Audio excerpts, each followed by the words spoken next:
Top quality और consistent performance के लिए सिर्फ सिल्वर पंप नाम याद रखना।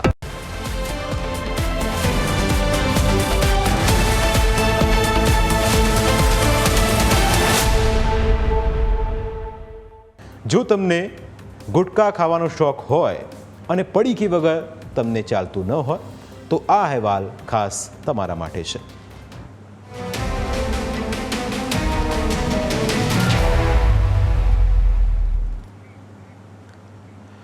હવે અમે જે સમાચારની વાત કરવા જઈ રહ્યા છે તે પાન મસાલા ખાતા લોકો માટેના છે। આ સમાચાર એ લોકો માટે મહત્વના છે જે જાણી જોઈને પોતાના આરોગ્યને નુકસાન કરી રહ્યા છે। આ સમાચાર એવા લોકો માટે છે જે રજનીગંધા અને તુલસી જેવા પાન મસાલા ખાય છે।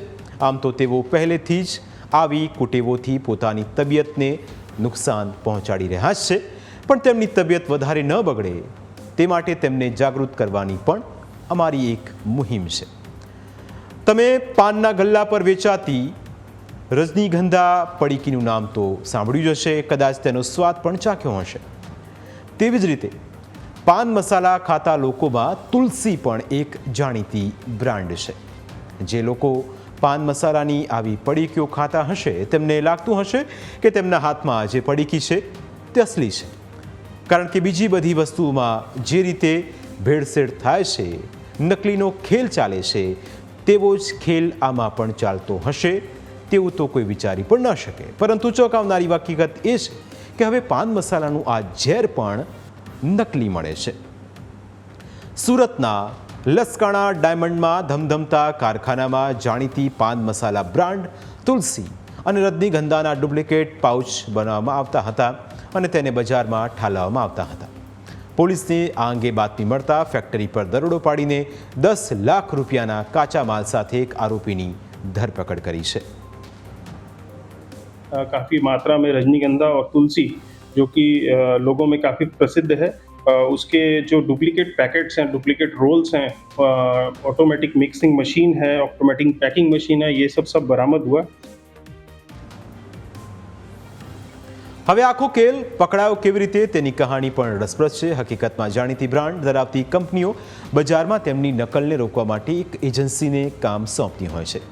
રજનીગંધા કંપનીએ પણ ઇન્વેસ્ટિગેશન એજન્સી તરીકે નોઈડાની એક કંપનીને હાયર કરી હતી। આ કંપનીના ધ્યાનમાં આવ્યું કે કંપનીની નકલી પ્રોડક્ટ ઓનલાઈન પ્લેટફોર્મ પર વેચાઈ રહી છે, જેથી કંપનીના માણસોએ મોટા પાયે ઓનલાઈન ઓર્ડર કર્યો હતો, જેનું પેમેન્ટ ગેટવે અને બીજી વિગતોને આધારે સુરતનું સરનામું શોધું કાઢ્યું હતું। ત્યારબાદ પોલીસને જાણ કરીને રેડ પડાવી હતી। આ રીતે નકલીનો ખેલ ખુલ્લો પડી ગયો હતો। પોલીસે રેડ કરતા અહીંથી 10 લાખની કિંમતનો કાચો માલ મળી આવ્યો, જેમાં 5.4 કિલો લૂઝ તમાકુ મળી આવ્યું, જે પડીકીની અંદર નાખીને લોકો ખાતા હોય છે। 63 કિલો લૂઝ કાથો મળી આવ્યો, જે કાથાનો ઉપયોગ આવી સોપારીમાં થતો હોય છે। 69 કિલો મેગ્નેશિયમ કાર્બોનેટ પાવડર પણ મળી આવ્યો। આ ઉપરાંત 215 કિલો ટુકડા સોપારી મળી આવી છે, જે સોપારી તમે ખાતા હતા।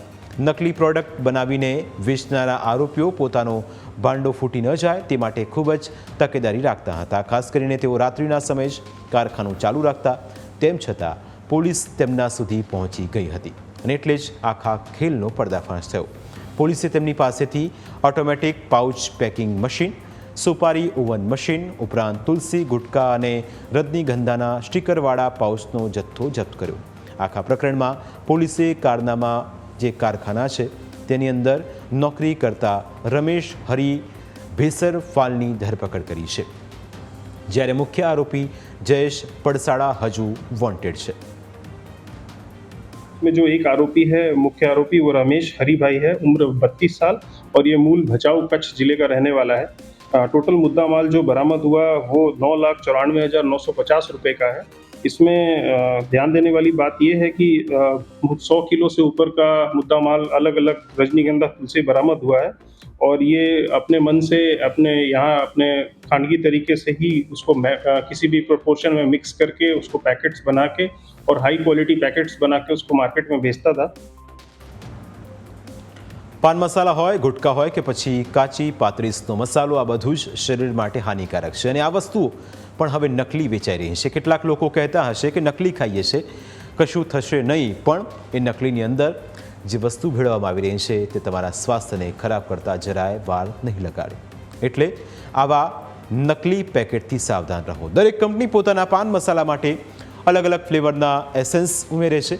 જયેશ પડસાળાએ પણ આ બાબતની તકેદારી રાખી હતી. જે કંપનીના બનાવટી પાન મસાલા બનાવવા હોય એમાં વપરાતા એસેન્સની તેને ખબર હતી. આ વાતનો પુરાવો એના પરથી જ મળે છે. પોલીસે 6 કિલોથી વધુનું ફ્લેવર એસેન્સ જપ્ત કર્યું છે. પોલીસની તપાસમાં જાણવા મળ્યું કે જયેશ પડસાળાએ પોતાની પાન મસાલાની બ્રાન્ડ 9th રોકને રજીસ્ટર્ડ કરાવી આ નાનકડી દુકાન 6 મહિના અગાઉ ઉત્પાદન માટે ભાડે રાખી હતી. જો કે તે પોતાની બ્રાન્ડના ઉત્પાદનની આડમાં જાણીતી બ્રાન્ડના ડુપ્લિકેટ પાન મસાલા બનાવતો હતો અને આખરે એ ભાંડો પણ ફૂટી ગયો. હવે તમે જ નક્કી કરજો કે તમે જે રજનીગંધા અથવા તો તુલસી બ્રાન્ડના જે તમાકુ ખાઓ છો એ નકલી છે કે અસલી. જો કે બંને જે પણ હોય સ્વાસ્થ્ય માટે તે હાનિકારક છે. અમારી વિશેષ રજૂઆતમાં આજે બસ આટલું જ. ફરી મળીશું આપને સ્પર્શતા મુદ્દા સાથે. ત્યાં સુધી રજા આપશો. નમસ્કાર.